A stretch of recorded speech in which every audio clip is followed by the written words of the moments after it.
তোমাদেরকে একটা গল্প বলি, শোনো। ছোটবেলাটা সত্যিই সুন্দর ছিল। তোমাদেরকে আজ আমার জীবনের একটা বাস্তব ঘটনা বলছি।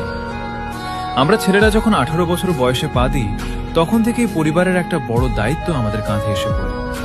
সেই দায়িত্ব পালন করতে করতেই একসময় নিজের সব শখ, ইচ্ছা আর স্বপ্নগুলোকে চুপচাপ বিসর্জন দিতে হয়।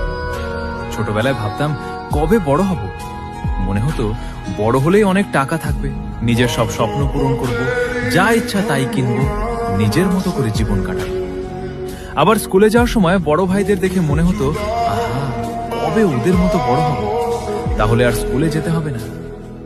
কিন্তু আজ বড় হয়ে বুঝলাম ছোটবেলাটাই সবচেয়ে সুন্দর ছিল।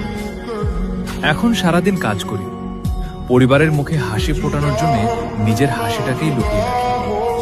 বাড়ি থেকে অনেক দূরে বিদেশে থাকি। প্রতিদিন ফোনে মা জিজ্ঞেস করে, বাবা কেমন আছিস?